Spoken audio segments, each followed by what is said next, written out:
बिस्मिल्लाहिर्रहमानिर्रहीम। अस्सलाम वालेकुम दोस्तों, कैसे हैं आप सब लोग। उम्मीद है खैरियत से होंगे। जी दोस्तों, आप लोग देख रहे हैं मेरा यूट्यूब चैनल जवाब दो विद नईम अहमद। दोस्तों, अब से कुछ देर पहले एमकेएम बहादुराबाद ने अपनी नई राब्ता कमेटी का ऐलान किया है। उसके अलावा जी कराची का एक बेटा आ रहा है, और ये बेटा क्यों आ रहा है इस पर भी बात करेंगे। और जी एमकेएम जो ओरिजिनल वाली एमकेएम है, बानी एमकेएम अल्ताफ हुसैन वाली जो एमकेएम है, उनके कारकुनान जो हैं वो अचानक से दोबारा सरगर्म हुए हैं।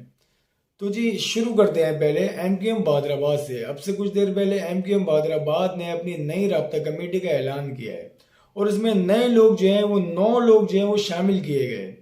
और ये वो लोग हैं जो अब से कुछ दिनों पहले एमकेएम पीएसपी और बहाली कमेटी जो है फारूक सत्तार साहब वाली, इनमें जो मर्जर हुआ था, जो इंजमाम हुआ था, इसमें से आए हुए वो लोग हैं जिनको राब्ता कमेटी में शामिल किया गया है। ये 9 लोगों में पीएसपी से आने वाले 6 लोग हैं, जिसमें सैयद हाफिजुद्दीन, एहसान साबिर एडवोकेट, आसिया इसाक, आफाक जमाल, सूफिया सईद और शमशाद सिद्दीकी शामिल हैं। इसके अलावा जो फारूक सत्तार साहब की जो पार्टी से आए हुए लोग हैं, उनमें डॉक्टर निगत शकील, कामरान फारूकी और वसीम हुसैन शामिल हैं।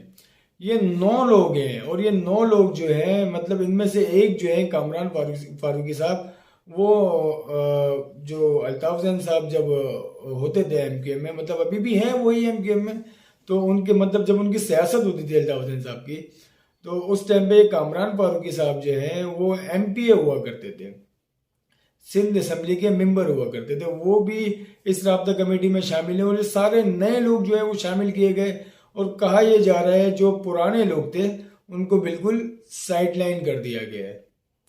अब ये जो नई राब्ता कमेटी का ऐलान हुआ है, उसके बाद से एक इतला मुबैना तौर पे ये आ रही है कि एमकेएम के जो व्हाट्सएप ग्रुप्स है, उनमें कुछ खबरें चल रही हैं कि इन ये जो राब्ता कमेटी के जो नए 9 मेंबर आए हैं, उनके लेके कारकुनान में जो है वो शदीद जो है वो नाराजगी पाई जा रही है। और कारकुनान जो है वो शदीद नाराज हैं कि जो पुराने लोग हैं उनको शामिल करना चाहिए था, उनको क्यों हटाया गया। और नए लोग, ये तो वो लोग हैं जो पीएसपी से आए हैं, और इनको अचानक से जो है वो राब्ता कमेटी का मेंबर बना दिया जाता है। और कारकुनान को बहुत तहफ़्फ़ुज़ात भी हैं इन लोगों के राब्ता कमेटी का मेंबर बनने के लिए। और कारकुनानों की तरफ से व्हाट्सएप ग्रुप में मुबैना तौर पे कहा जा रहा है, जो मैसेज चल रहे हैं वो ये चल रहे हैं कि पीएसपी और एमकेएम की देख जो है वो ज़्यादा दिन नहीं पक सकेगी, और ये बीच रोड पे किसी भी टाइम जो है वो टूट जाएगी। तो अब और कारकुनान का कुछ ये भी कहना है कि एमकेएम का वक्त जो है वो आखिरी चल रहा है। ये सब मुबैना तौर पे इतला आ रही हैं, जो व्हाट्सएप ग्रुप है इनसे सुना जा रहा है कि वहाँ ये सब बातें जो है, जो नई राब्ता कमेटी है उसके बाद से जो है कारकुनान जो है ये सब बातें कर रहे हैं। और जी आप लोगों को पता होगा कि आज सुबह सुबह जो है बाबर गौरी साहब वो भी वतन वापसी पहुंच गए।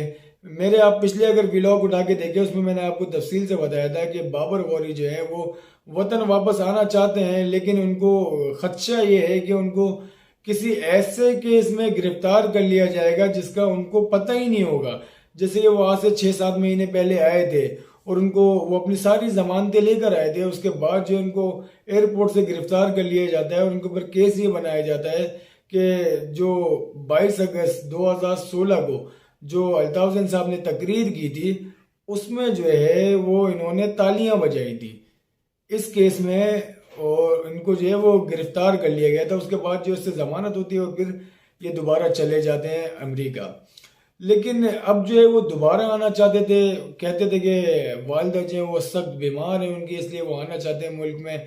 तो अपने सारे जो केसेस थे वो दोबारा रीड करवाए उन्होंने हाई कोर्ट में जाके, और हाई कोर्ट से उन्होंने बार बार ये अपील की कि भाई अगर मेरे ऊपर कोई केस है तो मुझे बताया जाए, मैं आने से पहले वो केस जो है वो निपटाना चाह रहा हूँ, जमानतें लेना चाह रहा हूँ मतलब। तो आज वो आए, सुबह सुबह आए अपने कराची एयरपोर्ट पे, और उनको गिरफ्तार नहीं किया गया। और बाबर गौरी साहब जो है वो अभी अपने घर पे मौजूद हैं।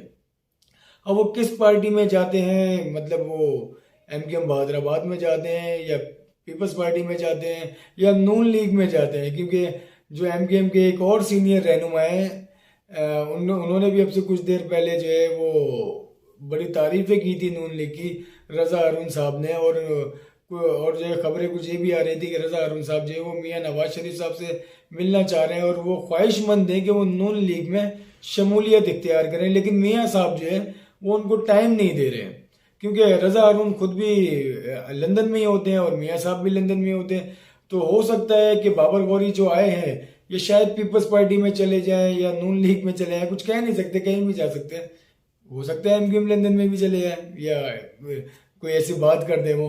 खैर, एक इतला और आती है और ये इतला बड़ी चौंका देने वाली इतला है। वो ये है कि एक ट्वीट चलता है, ट्विटर पे एक ट्वीट आता है, उसमें कहा यह जाता है कि कराची का एक बेटा आज़ाद उम्मीदवार की हैसियत से कराची की 9 नशिस्तों पर इमरान खान का मुकाबला करेगा, इस बार शायद बाइकआउट भी ना किया जाए।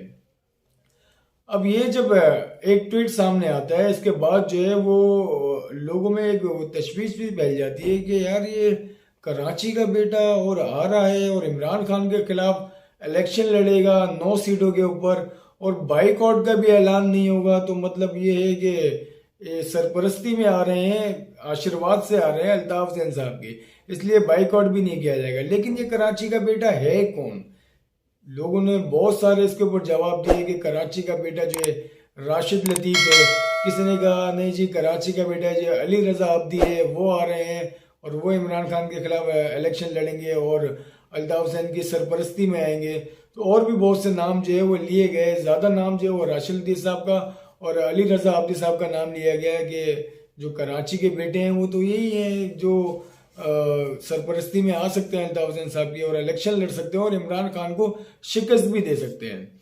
लेकिन इसके ऊपर जो एमकेएम लंदन की जो सोशल मीडिया की टीम है उन्होंने अपना रद्द अमल ये दिया कि भाई ऐसी कोई कहानी नहीं है, अगर ऐसा कुछ होगा, अगर कोई आज़ाद उम्मीदवार जो ज़मनी इलेक्शन आने वाले हैं इनमें कोई आज़ाद उम्मीदवार अगर आता है और वो अल्ताफ हुसैन साहब की अगर उसमें हिमायत होती है तो अल्ताफ भाई खुद जो है इस चीज़ का ऐलान करेंगे कि फला आज़ाद उम्मीदवार जो है वो 9 नशिस्तों से लड़ेगा और इसको जो है वो आवाम जो है महाजिर कम्युनिटी जो है वो इस बंदे को वोट दे, इसका ऐलान जो है वो अल्ताफ हुसैन साहब खुद करेंगे।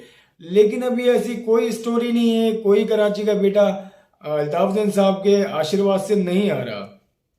ये तो सोशल मीडिया की टीम थी, उनका रद्द अमल आया।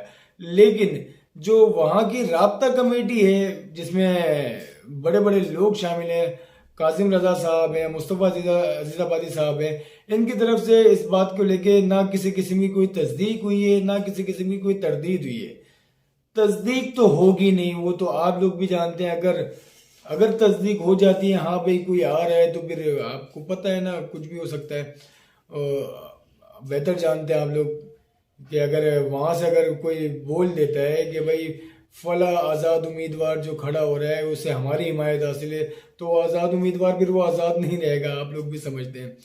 और जी कराची के कुछ इलाकों में जो है वो एमकेएम लंदन के जो कारकुनान है वो एक बार फिर सरगर्म हुए, उन्होंने जगह जगह जो है वॉल चॉकिंग की है और जिसमें लिखा ये गया है कि लंदन प्रॉपर्टी केस का फैसला कुछ भी है, फैसला कुछ भी है, हम कल भी अल्ताफ हुसैन साहब के साथ थे और हम आज भी अल्ताफ हुसैन साहब के साथ हैं। इस तरह की वॉल चॉकिंग जो है कराची के बेशतर इलाकों में जिसमें लांडी, कोरंगी, शाह फैसल और दूसरे मलीर वगैरह के इलाके शामिल हैं, ये वॉल चॉकिंग जो है काफ़ी इलाकों में नज़र आ रही है और ये काफ़ी दिनों बाद ऐसा हुआ है कि नई वॉल चॉकिंग जो है वो नज़र आई है। और जी एक जो है हमारे जो एक तंजीम है पीटीआई, पाकिस्तान तहरीक इंसाफ, उनका तो आप अभी जाके देख लें सोशल मीडिया पे किस तरह की वो गलीज कैंपिंग कर रहे हैं हमारी आर्मी के खिलाफ। आपको पता है ना वो तो नाम ले लेके करते हैं। अभी आप सोशल मीडिया पे जाके देखें कि ये पीटीआई वाले जो कैंपेन चला रहे हैं उसमें नाम ले लेके जो हमारे नवीद अंजुम साहब है, जो DGISI है, उनके खिलाफ किस तरह की गलीज जबान इस्तेमाल कर रहे हैं। और जो हमारे हाफिज साहब हैं आसिम मुनीर साहब, उनके खिलाफ भी गलीज जबान इस्तेमाल कर रहे हैं। लेकिन यार इनको रोकने वाला कोई नहीं है।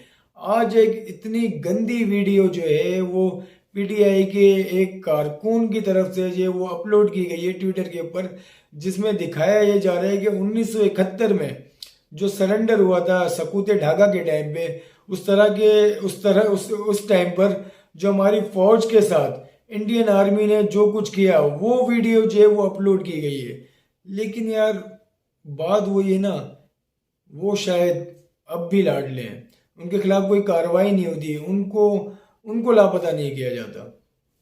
तो जी हमारी तो इदारों से कल भी यही गुजारिश थी, आज भी यही गुजारिश है कि जो इस मुल्क के खिलाफ खड़े होते हैं, जो हमारे इदारों के खिलाफ खड़े होते हैं और इस तरह की गलीज कैंपेन अगर चलाते हैं तो उनको निशाने इबरत बनाने की बहुत सख्त ज़रूरत है। देखते हैं इदारे इन लोगों के ऊपर कब कार्रवाई करते हैं।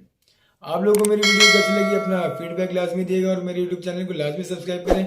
अब मुझे इजाज़त दें, अल्लाह हाफिज़।